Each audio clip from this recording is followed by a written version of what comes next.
coba lihat data konflik pertempuran yang ada di Ukraine, tapi dari dua website yang berbeda.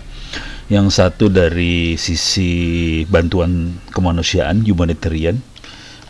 Jadi data Ukraine konflik. Ini kita bisa lihat dari banyak data. Ada yang, nah ini yang menarik yang ini nih. Hum data itu humanitarian. Jadi ini kayaknya pada tingkat PBB UN. Mereka mengkoordinasi bantuan humanitarian, dan di sini menarik karena kita bisa lihat peta. GIS sih pada dasarnya kita bisa, tapi dia memonitoring seluruh dunia. Kebetulan Indonesia aman. Indonesia aman, asli aman. Kita akan lihat ini aja ya, yang konflik location. Nah, yang masalah besar bisa kita lihat sih. Masalah besar di dunia kita bisa lihat. Kita zoom, Venezuela, Kolombia, Venezuela, Afrika masalah, Eropa, Ukraine, di sini Syria sama Yaman, Afghanistan, Myanmar, Indonesia aman, Filipina aman. Tapi Filipina ada masalah nih. Kita bisa ngelihat di sini sih yang ada bintang-bintangnya itu bermasalah sih sebenarnya. Dia ada Mozambik, Myanmar, Nigeria, Niger, Libya, itu Indonesia FGHI. Ini Indonesia aman. Aman konsekuensinya datanya bukan humanitarian sih, ntar ekonomi biasanya. Tapi Indonesia aman banget mengagumkan. Oke, saya tertarik dengan Ukraine-nya sih sebenarnya.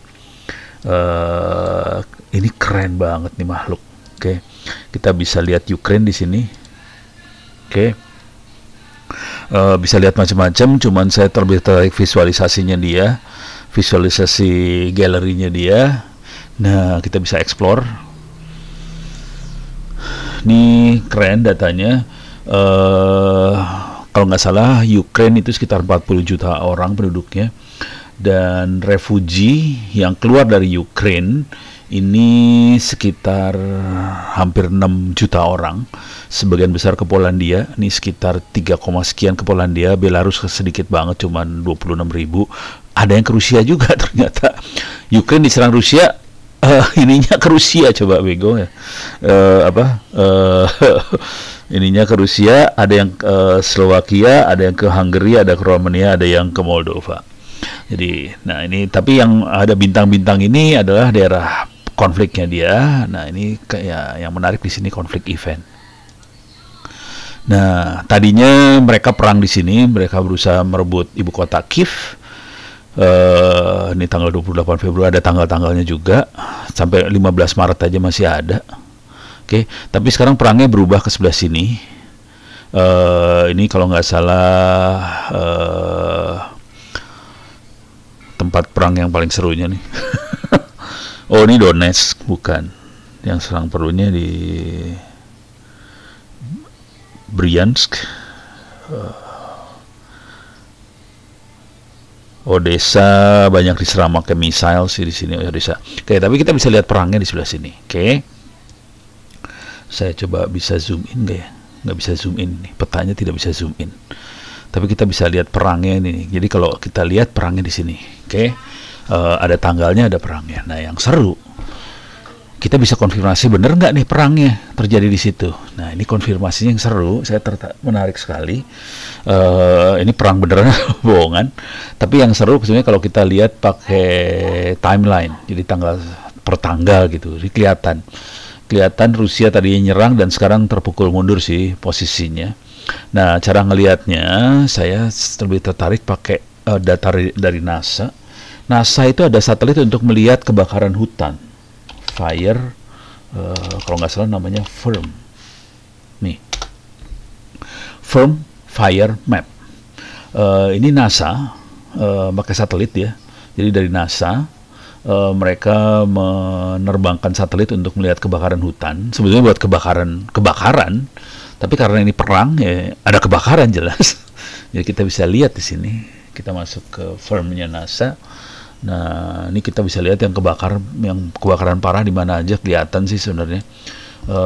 Meksiko banyak kebakaran, Afrika banyak kebakaran, bahkan di sini di Gurun juga banyak, Rusia banyak kebakaran ternyata, Cina banyak, India banyak. Kita lihat Indonesia dulu aja ya, iseng ya.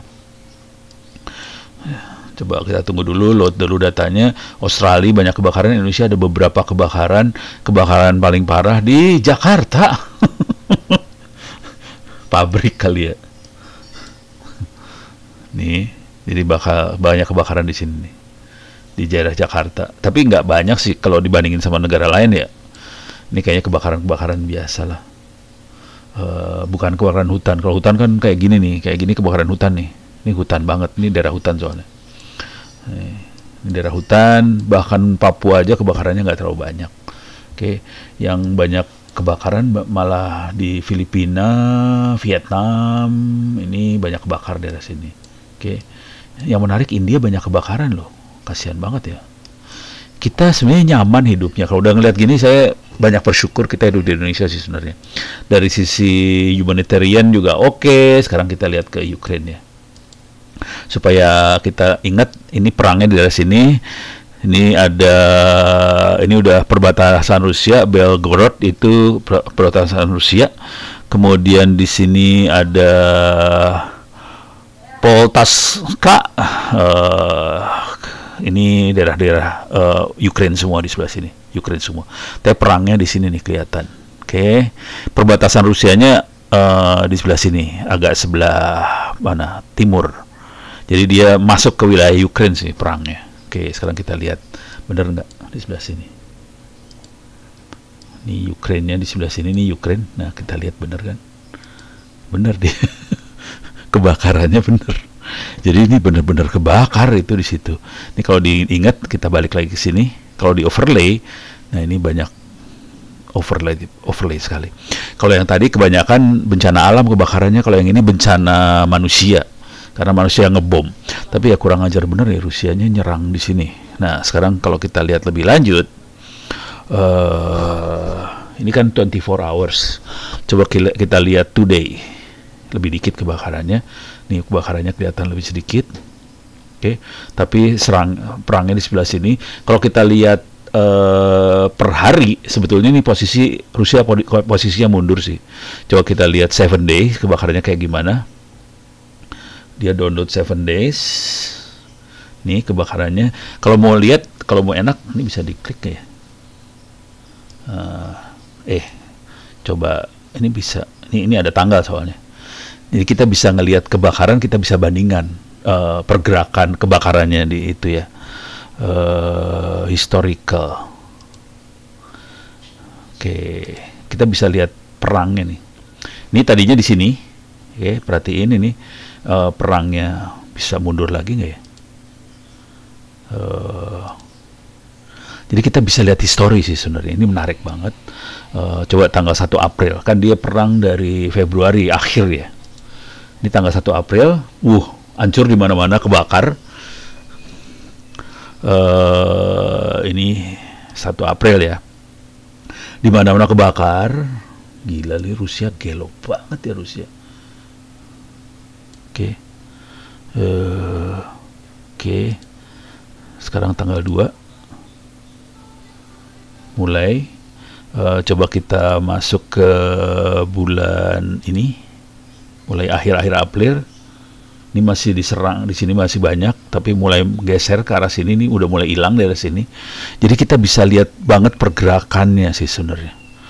Ini mulai akhir ya. Ini masih di sebelah sini. Ini sebenarnya kalau kita ngelihat kayak gini, kita sebenarnya melihat kekalahan Rusia sih sebenarnya. Oke, ini udah mulai hilang kebakarannya, mulai berfokus di sini. Kemudian tanggal 2 kita coba lihat, masih daerah situ. Tanggal 7 tuh kemarin ya, hancur-hancuran kemarin di sini. Masih nyerang lagi dia. Dia lagi gila-gilaan, Rusia lagi gila-gilaan soalnya besok tanggal 9 Mei itu kan ada parade besar-besaran di Moskow. Jadi Putin berusaha supaya ada sesuatu yang bisa dia sampaikan pada rakyat Rusia tentang perang Ukraina ini. Kalau nggak dia bisa jatuh soalnya.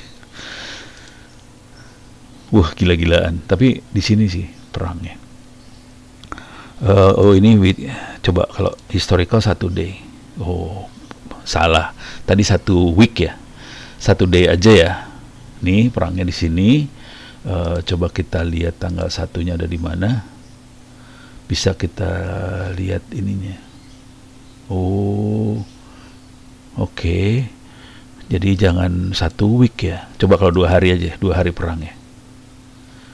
Oke, kalau bulan tanggal 1 April perangnya di sebelah mana? Oh, udah mulai geser ke sini soalnya. April dia mulai geser ke sini. Tadi perangnya di banyak tempat. Ini dalam 2 hari ya. Histori dalam 2 hari banyak tempat. Tapi ini berhasil digeser-geser-geser. Akhirnya kita bisa lihat banget. Ini kita lihat tanggal 15, 2 minggu kemudian. Tuh mulai geser. Ini masih di sini banyak dilemparin ini soalnya missile di sebelah sana. Dan tanggal 29 mulai geser ke arah sini. Di sini masih dilemparin dikirim missile. Tapi ini sekarang mulai di sebelah sini aja perangnya. Oke, di sebelah timur dari Ukraine. Jadi kelihatan banget pergerakan dari api. Dari hari ke hari kita bisa lihat bahwa sebenarnya posisi Rusia terdesak banget. Dari api doang ini kita ngelihatnya ya. Dari api kelihatan bahwa Rusia terdesak karena bantuan peralatan perang dari Amerika, dari sekutu, dari NATO ke Ukraine sudah tak datang, terutama meriam yang kaliber 155 mm datang. Dan ini punya jarak kalau nggak salah sekitar efektifnya mungkin sekitar 15 km lebih lah. Bisa sampai 40 km kalau dia pakai yang guided munition ya. Dan ini bisa mendorong habis Rusia ke belakang akhirnya. Oke, jadi kelihatan banget bantuan dari Barat ke Ukraine berhasil mendorong Rusia jadi mundur. Ini jadi menarik. Cuman saya agak miris ngelihat video-video yang dibawa sama media Indonesia tentang perang ini. Soalnya videonya jadi salah persepsi gitu. Ya udah nggak apa-apa lah, biarin. Tapi kira-kira kayak gini kita bisa ngelihat banget kondisi real yang ada di lapangan, dan kita bisa lihat per hari website keywordnya adalah FIRMS, Fire Information for Resource Management System. Tapi ini sebenarnya untuk kebakaran hutan, tapi kita jadi lihat kebakaran perang. Dan kita bisa mapping ini dengan kondisi dari humanitarian, UNHCR dan teman-temannya, kelihatan perangnya seperti apa di sini, kelihatan banget. Oke. Demikian, mudah-mudahan bisa menarik dari data-data yang ada di dunia ini, bagaimana kita bisa melihat pergerakan yang terjadi di pertempuran di dunia.